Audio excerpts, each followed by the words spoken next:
Hi, a very warm welcome back to today's topic about burning questions in the Singapore property market. My name is Shannon, and together with Colin E., who is the founder of PSF Real Estate Academy and a licensed property agent, we will attempt to answer some of the most commonly asked questions in the Singapore property market.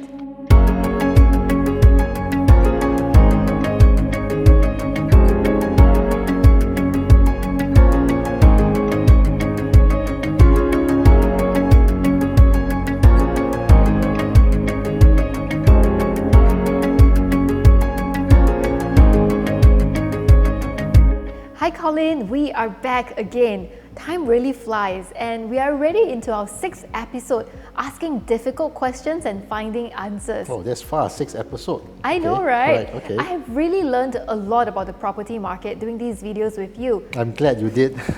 But sometimes I actually wonder, what is your motivation in designing this whole video series? As you know, the questions that we ask are rather challenging and at times even kind of awkward to answer, as not many people talk about some of these issues. Right. So is it just purely educational or is there something more? Yeah, Shannon, it's been really fast. I didn't realize this already, our 6th episode. You know, these days we often see a lot of property related news on the mainstream media or social media. And very often I feel that there are many ways to interpret a particular piece of news or a particular video advertisement, right? For me, I tend to question a lot about the information I receive, and in the process discover many answers which may not be obvious but which I feel are extremely important in order for me to have a more complete understanding of how and why certain things are happening in the property market. But unfortunately, I think a lot of people may just tend to believe the information at face value and not question deeper. Let me give you an example, right? You notice that these days, a lot of new projects, prices are always more expensive than resale properties. Yep. So the common explanation given to this observation is because the land costs of new projects are higher, they are newer, so they must cost more. Yes, it is logical, right? But is the answer really that simple? Okay. So if you look deeper, you'll find other reasons which may not be obvious. Okay, so it's through all these videos that we are doing, I hope that the audience can have a more complete understanding of what is actually happening right in the property market. And ultimately, property is the largest investment for most people. And as home buyers and investors, I'm sure they would like to have more information or even hear the other side of the story to help them make a more informed decision. Yep, wow, it's really amazing that you always try to examine deeper. I guess that's really not easy, and you will need to be very analytical. But are you always able to find the answers that you are looking for? Well, it depends on what context and what questions I'm asking. Sometimes I'm able to find something, or I'm able to connect the dots to see a pattern. And this pattern, whatever that is, helps me to better interpret the market. So this habit of always asking questions, I believe you also spend a lot of time doing your own research into the property market to find the answers, right? Yeah, actually that's what I do regularly most of the time. And in fact, I very often share my own research and interpretation of the market with my students, just for the sake of audience. For those who are not aware, I've been conducting property programs for home buyers and investors since 2014. And honestly, today I've lost count of how many people have attended my program over all these years. Right. So besides my students, some people come straight to me as my clients, and I will share all this information with them as well. You actually sound more like a researcher and educator rather than a property agent, even though I know that you have a license. Right. So do you see yourself more as a property agent or a property researcher? I would say actually deep down, I'm more interested in research and education. And I like to do this is because it gives me the freedom to explore answers, even if the answers may not be something which people like to hear. Right? At the same time, as a property agent, I'm able to use my research findings to substantiate my advice and recommendations for my students and clients. And in the process of a transaction, let's say selling a HDB or buying a property, I can get a very good feel of the ground sentiments about the perceptions, the concerns, the excitement, and maybe some reasons from buyers and investors. And it's also useful as a feedback to validate my own research and understanding of the property market. Right. Okay, but as far as I know, almost all property agents are just property agents. They also do the usual transactional stuff like, buy, sell and of rent. course they do, yeah. Yeah, the only difference is that they do not conduct property programs like you do. Okay. So for a buyer or an investor, is there any difference between you and the normal, typical property agent? Well, it really depends on what the buyer or investor is looking for. If it's just simply, calling an agent to sell your house, for example, then I think most agents would be able to do the job, right? But if a buyer or investor is looking for an objective and unbiased advice to help them spot investment opportunities or to avoid certain mistakes, then I would say I'm in a better position to do so compared to a typical property agent. Right, I see. That's very interesting to know. You actually mentioned objective and unbiased advice. Why do you think there's a difference? Okay, that's a very good question. That's mainly because most of the property agents out there, they are trained by their agencies as salespeople, right? So their role is to sell, not to analyze or to do research. Because honestly, if you really do research, it's going to take you a lot of time, right? If you are serious about doing it. And most of these, property agents do not have the time to do research. If you do research, you have no time for sales, and that's the truth. Right. Right. That's why property agents are mainly salespeople. They just go out there to sell, sell, and sell. They just sell to everyone they meet. Okay, that's the truth, right? So who does the research? The answer is the bosses of the agencies or their research department will do all the research, and then collate the information and disseminate to all the agents, right? But agencies, being agencies, their job is always to help their agents sell properties. Yep. And the more properties the agents sell, of course, the better for the agents and the agencies. They all make more commission, right? So naturally, some of the information may be skewed towards painting a rosy picture of the property market, creating hype to get buyers, using certain sales gimmicks to get attraction, just to get sales, to the extent that it is sometimes difficult for the consumer to believe whether what they hear is true or not. Yes. Right. And consumer call this the agent talk. Right, that means sales pitch by property agents, and when agents talk, the consumers will try their best not to roll their eyes and say, here it goes again. Right? Yeah, that's really funny, but that's really so true. Yeah, well, we can laugh at this now, we can say it's really funny, right? Okay, but now the thing is that it's happened many times.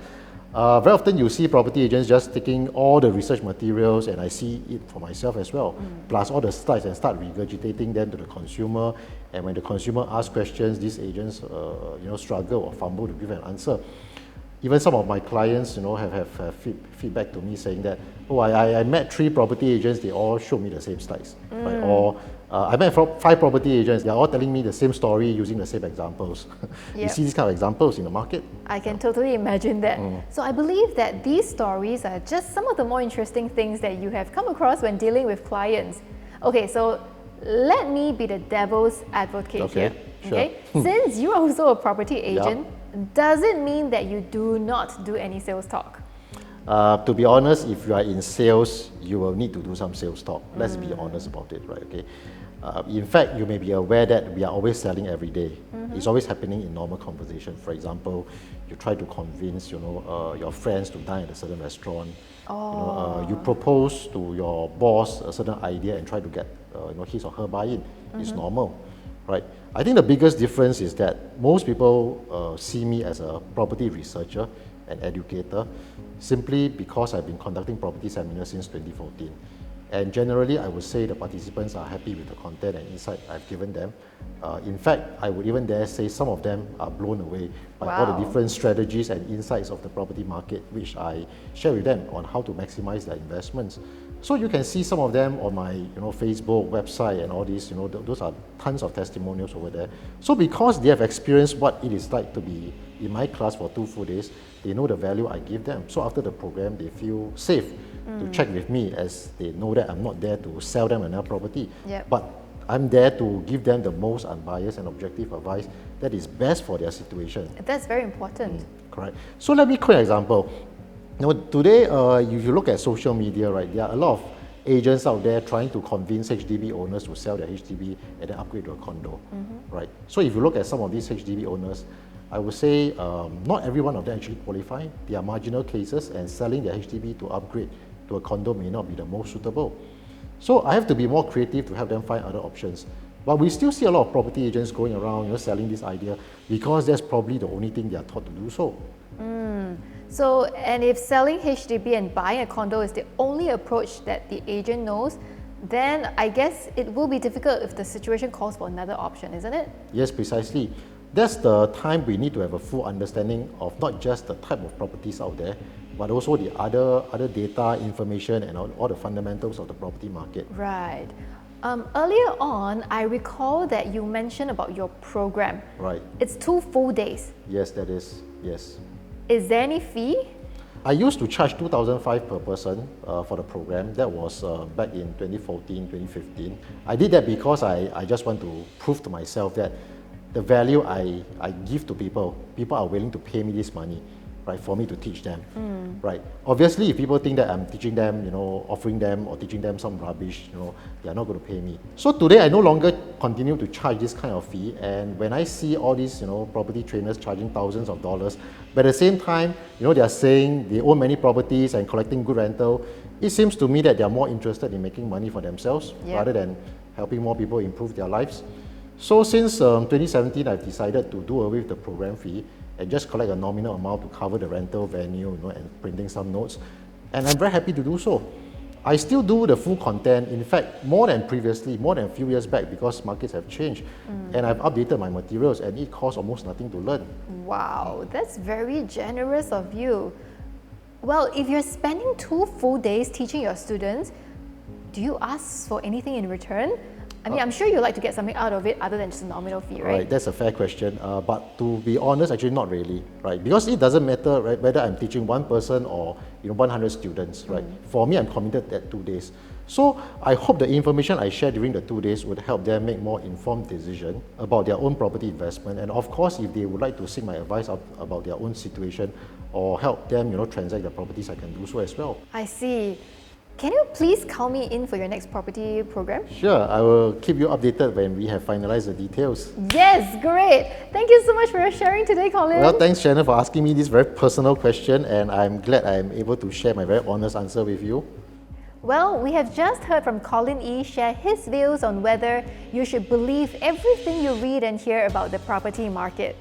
And over the course of the past few sessions where I have the opportunity to ask many burning questions to do with the property market, I have come to realize that Colin is really different as a property agent.